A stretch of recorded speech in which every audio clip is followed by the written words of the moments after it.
Okay, let's just start with this. Isaiah 27:1. We're using King James Version. In that day the Lord with his sore and great and strong sword shall punish Leviathan, the piercing servant, even Leviathan, that crooked serpent, and he shall slay the dragon that is in the sea.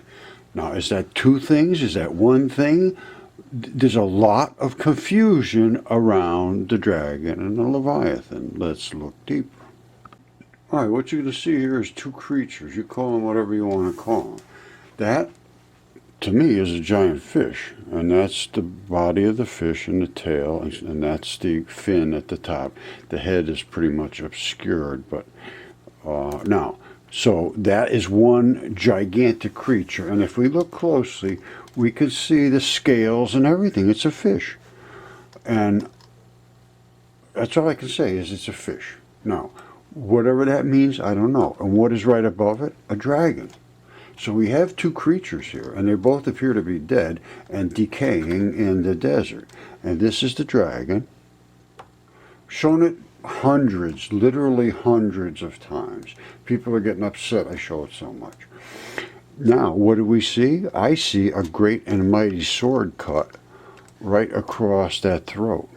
And that's where it bled out in the desert. Once again, showed it a bazillion times. Now, I think he hit him more than once because I found some other cuts down here that are not as catastrophic, but still like maybe got whacked a few times. Now, and that dragon goes the entire length of North Africa, and it is completely red. If you look very closely, you can see all the redness to it. And that's what they talked about, the red dragon. And this is the red dragon texture of its dragon wings or whatever they were. And when this happened, this was an ocean. So, because he said they lived in the sea, and they said, "Oh, Roger, how do you mean? That's not an ocean; it's a desert." Well, it is now. And it was an ocean. And what happened was right over here. You see that? It ran out just like a funnel right out into the ocean. And Plato talks about it is when Atlantis collapsed. Atlantis is right there. This whole thing ran out. This whole ocean drained right out there. Plato said they will never talk about mud again after this event. There was so much mud. And there was a strait. They talked about the straits being a problem. And this happened right over here, right over the edge of the straits. It gave way, you see? And all of that cascaded down into the ocean. So there is your ocean or your sea. There was, I think they called it the Libyan Sea at one point.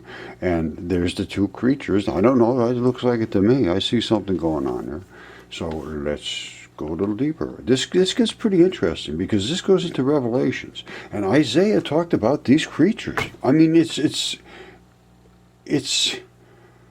hard to even put into words what to say. What do you say? I never even could. Who would ever in their right mind think any of this stuff could be possible?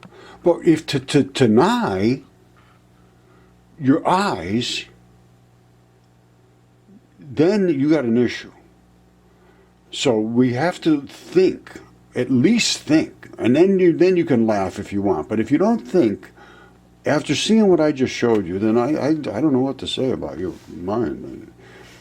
Because this is pretty serious stuff if it's true. And it appears to be pretty accurate to me. Something in the ancient texts and the ancient days and the ancient people, they knew all these things very well. Until very recently when we became enlightened.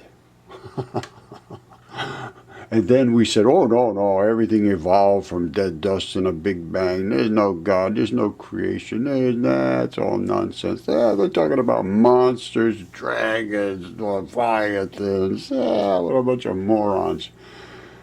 Well, they said that would happen too. I mean, it's just amazing how accurate the ancient words were. Okay, I'll leave it at this for today, King James Version.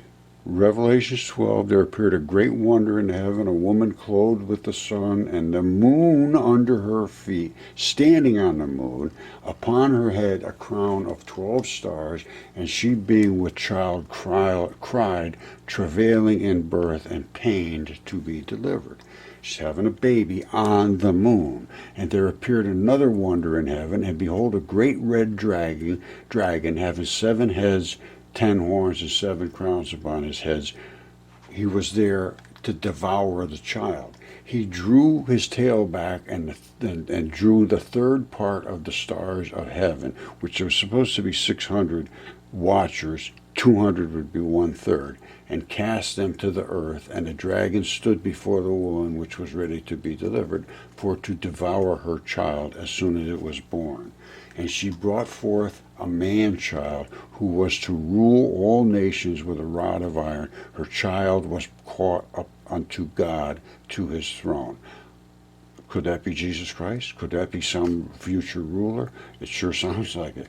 I have no idea. We're going to get into this very deeply, and there is depth. All right?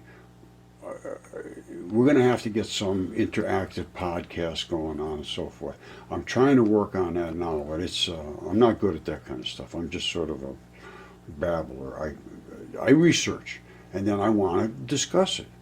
And I have gotten a lot, I probably have more people doing research and reporting to me than any other research facility on the planet, because these people are really interested, and this is all new information. So nobody really has any of the answers to this yet. I don't have the answers.